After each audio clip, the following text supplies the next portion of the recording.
Hello there, it's Moira McDonald and I have technically another tutorial I suppose, although it's very similar to yesterday's.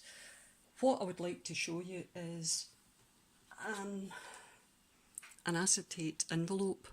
Wait a minute, am I in shot? Aye, there you go. I was sitting here making some of these tags this morning, these acetate tags, and it occurred to me that there's no reason why you couldn't adapt it to use it with an envelope. So I dug out my envelope punch board.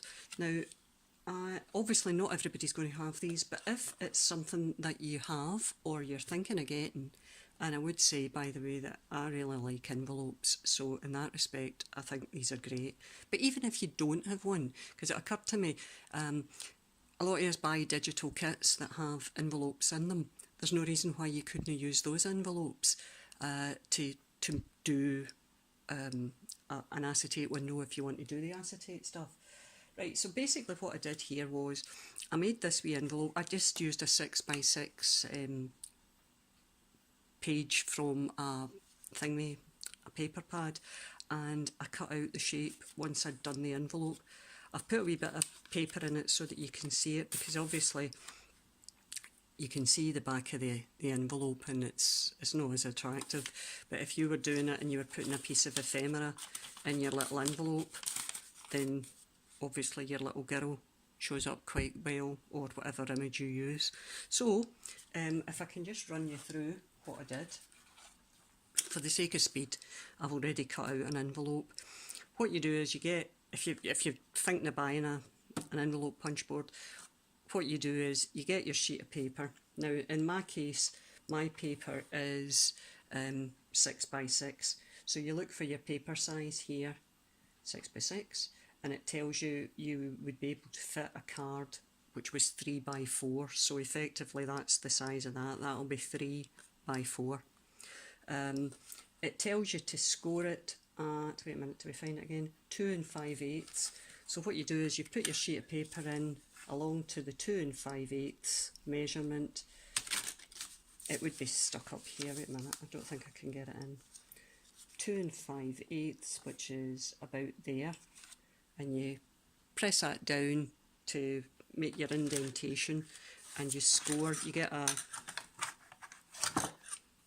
score tool to go along with it, and you score it there. Once you've made your first line, you just basically line up everything.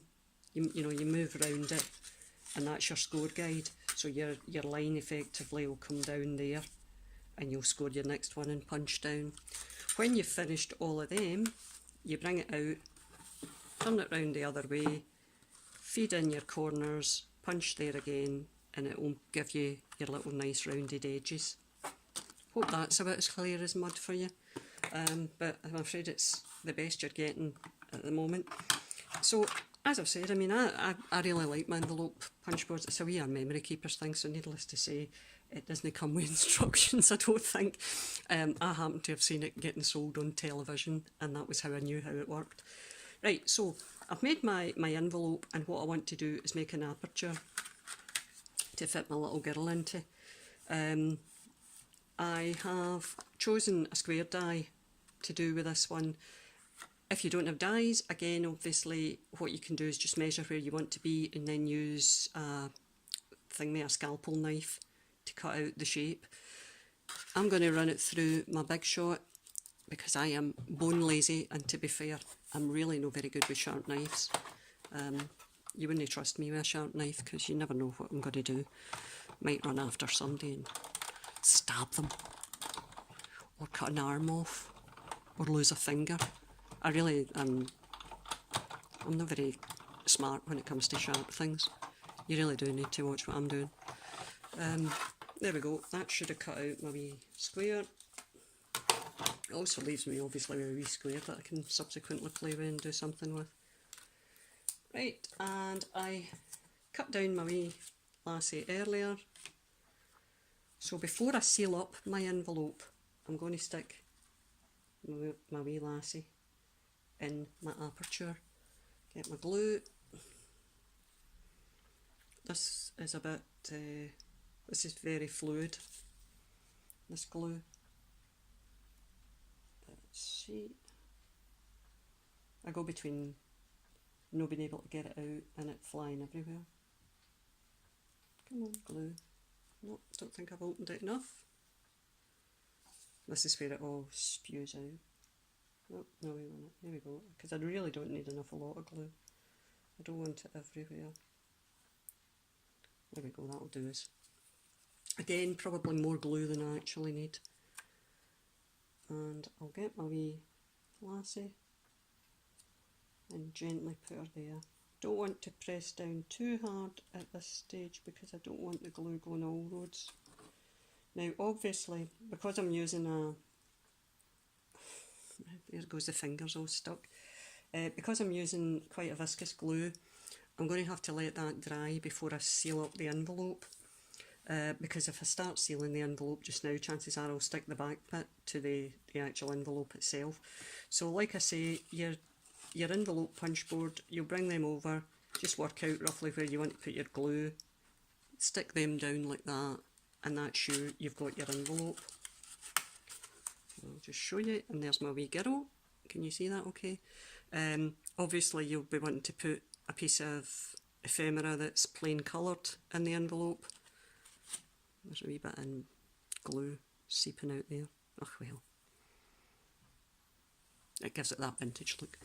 Right, so that's the idea for the envelopes. So it's pretty much similar to the tags. It's just something else you can do with acetate if you go to the bother of buying some.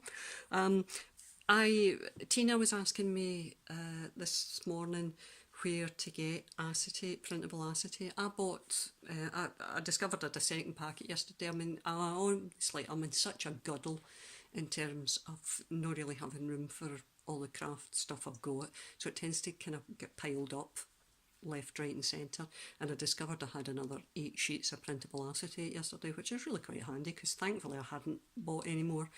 My first lot is the 8 sheets that I didn't know I had. I think I got it on Amazon. It was a Crafter's Companion brand. And my second lot, I just bought 5 on eBay, and I just put into the search engine inkjet printable acetate, and it shows you what choices you've got, and obviously you go for whatever you think's the cheapest and will arrive the quickest. Normally I don't think it was overly expensive. For 5 sheets it was something like £6, which is £6, so it's I tend not to spend more than £10 a time when I'm buying craft stuff because I'm tight, and quite frankly if I saw in real terms how much I've spent across the past couple of years, I'd have a heart attack. So the less said about that, the better, I think. I got a wee haul this morning, by the way. I bought some more ink for stamping. I didn't know what these were. I mean, I've got VersaFine inks. I use VersaFine inks if I'm planning on doing kind of detailed stamping. The other thing is, sometimes when I'm a card maker, or I'm meant to be a card maker primarily, but I've ended up I do hardly any cards these days because I'm too busy doing junk journals. VersaFine ink is the best if you're going to be doing any kind of watercolouring with anything that you're doing. I didn't know that VersaFine Clear was okay for that until I got this morning, and it actually tells you perfect for using watercolours, so that's handy. So I got 2 shades of brown, because it's, 50 shades of beige should be my middle name. So 2 shades of brown, and I just bought another one of the wee vintage sepias VersaFine because that's what I use. I didn't think there was any. See, I bought that because I didn't know that they also were suitable for watercolouring. So 3 shades of brown. So, like I said, 50 shades of beige. Only, well, I suppose it's 50 shades of brown, but I like the kind of brown shades because they go so well with the vintage look. And I also got, I'll show you these. I got these on eBay. I can't remember what they were sold as, but they're just wee bits of kind of jacquard type fabric. Just wee, I think there's 6-inch squares or 5-inch squares. They're really quite nice. So there'll be wee snippets of them going into junk journals. That's pretty colourful, isn't it? I like that one as well. These will be going in to junk journals at some point in the future. Or alternatively, as is quite often the case with me, these will be going into a cupboard and I'll forget I've got them. I love that one. I think that's really nice. Not so nice in that colour, but that's really nice. So there you go. I don't think I got anything else, did I? No. The other day I got these. These are really nice. I got these off a shop on Etsy. They're just wee kind of faux druzy, is it? Quartz, kind of, I don't know what they are. They're wee flat back gems. Oh, look, wee tiny ones. It was a shop in Ayr, Scotland, which I can't remember the girl's name now. Well, the girl's name was Emma, but I can't remember the name of the shop. If I can find it, I'll put it into my wee blurb when I'm putting this video up. But she's very quick at sending them, and she's really nice. And apparently she used to come from Hamilton, where I live now. So there you go. That was just a happy coincidence that I found that out. Because you know me, I talk to everybody, whether they want to hear me or not. So I'd started a dialogue with the lassie. She probably thought, I'm busy, what you wanting, you old fool? Anyway, right, so that's that. I don't think I've got anything else to show or report. I'm trying to think, I'm sure I got something else in the mail this morning. Oh, forgotten it, whatever it was. Oh well. Right, so anyway, that's how you do these. Oops, wait a minute, I've got wee threads on it now. This is how you do the wee tags, the wee envelopes rather. So I hope that's of interest to somebody, and if there's anything I can clear up for you, give me a wee shout and I'll try and do it. I think that looks quite nice in the wee floral envelope, doesn't it? So like I said, I mean, if you're you know, you've downloaded something for the likes of Artemis or Tsunami Rose and it has an envelope in it, because most of the kits come with envelopes these days, you can just cut a wee aperture in the envelope and do a wee window with a wee picture. And it doesn't always need to be thingy. This one I did this morning, and it's one of my, if I get something plain, hold on till I get that wee bit of paper out. It's one of my digital images, just a wee floral image. Okay, so there you go. Right, anyway, thanks very much for your time again, and I'll see you all again soon. See you later, guys. Bye.